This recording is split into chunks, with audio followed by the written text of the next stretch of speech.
3 years into an acute humanitarian crisis, once among Niger's most robust economy is in ruins. Boko Haram stalks the river border, which has been evacuated by the government, killing off a once lucrative fishing industry and leaving precious irrigated farmland abandoned. Still, more people are fleeing, often multiple times, placing an ever-increasing strain on DIFA's reduced resources. Analysts say the worsening humanitarian crisis has led to increased tensions between local Fulani herdsmen and members of the Buduma ethnic group over scarce resources. Increasingly, peace agreements recognize the importance of effectively managing natural resources for peace. Between 1989 and 2005, only half of the peace agreements spoke to natural resource management. 9 years of conflict between the Nigerian military and armed groups in northeast Nigeria has taken a heavy toll on the population with serious humanitarian consequences. According to the United Nations Office for the Coordination of Humanitarian Affairs, more than 1.7 million people are internally displaced in the northeastern state of Borno, Adamawa and Yobe. Of these, 78% are living in Borno. Despite a massive deployment of humanitarian aid, there are still vulnerable pockets, even in Maiduguri. Access to food, water, shelter and medical care remains much more precarious in isolated enclaves like Polka, Kuza, Bama, Banki and Ran, which remain under the control of the military. There is limited freedom of movement, and insecurity outside of the enclaves means local people struggle to make a living and lead safe and dignified lives. Although the provision of humanitarian assistance has improved, services remain inadequate as security and access issues restrict the delivery of aid. Hundreds of thousands of people remain heavily dependent on aid for their survival. We are going to try to target from the international community in close coordination and support with the Nigerian government, 7 million people. That's a huge undertaking. If we don't do something rapidly and seriously, they're going to die in the few months ahead of us. So it's really a very, very serious situation that we are working on and that we need to find ways. The Islamist militant group has killed about 15,000 people and displaced more than 2 million Nigerians in a 7-year insurgency aimed at creating a state adhering to Islamic laws. Armed conflict has multiple long and short-term impacts on development and on environmental and human well-being. The effects, even of internal conflicts, are felt at various levels within the immediate area of conflict and often in neighboring countries.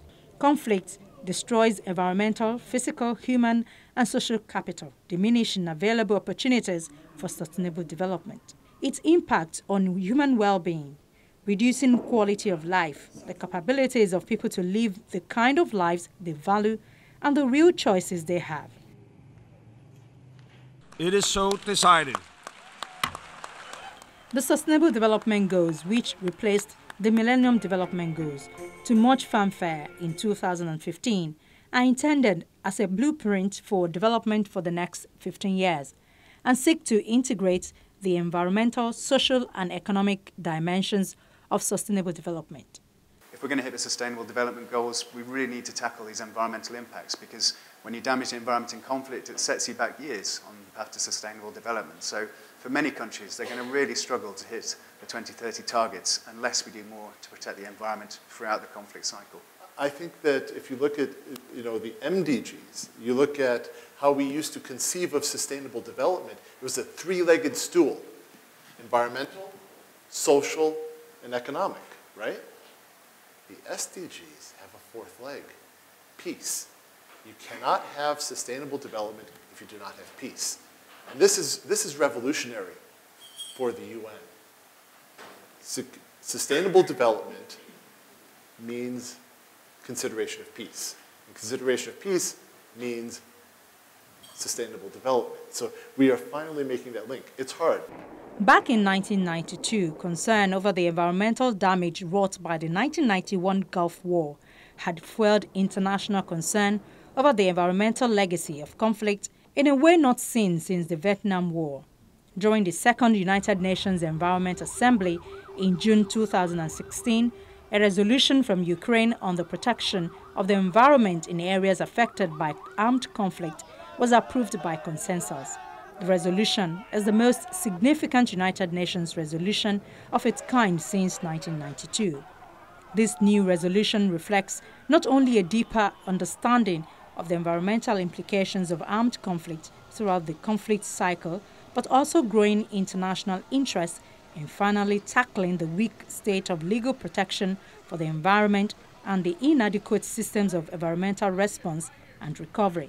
Member states are recognizing that it's important to protect the environment during times of armed conflict and recognizing the role that UNEP can play in assessing the environmental impacts of conflict after the conflict is finished and helping countries recover in that post-conflict period.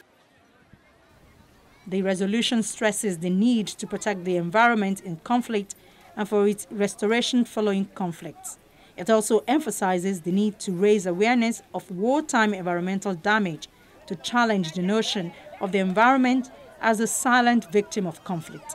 States are also urged to cooperate closely on minimizing and mitigating environmental harm. We have to think about displacement, whether from conflict or natural disasters, both in terms of time. Is it temporary or permanent? Is it forced or voluntary? Is it within the country or is it across borders? For each of these scenarios and situations, people will have different choices and legal frameworks and financial mechanisms that can support them. Oftentimes, there are very limited support mechanisms. We need to have a better understanding, really, of what it is that makes people move and how we can better help them adapt to the increasing risk, whether that is social risk or environmental risk. And also member states really need to come up with their own support mechanisms to help their people really cope. The United Nations Environment Assembly's resolution on conflict and the environment serves a number of purposes. The breadth of legal frameworks it covers reflects the prevailing discourse on strengthening and protection of the environment in relation to armed conflict reasonably well. The inclusion of key themes such as gender and displacement not only frames wartime environmental damage as a humanitarian issue, but will also serve to encourage greater consideration of how these dimensions should be integrated into policymaking and programs. The focus on compliance and implementation serves as a reminder that not only is the existing law protecting the environment weak, but it is often poorly implemented and suffers from a lack of case law and precedent. It's very dry.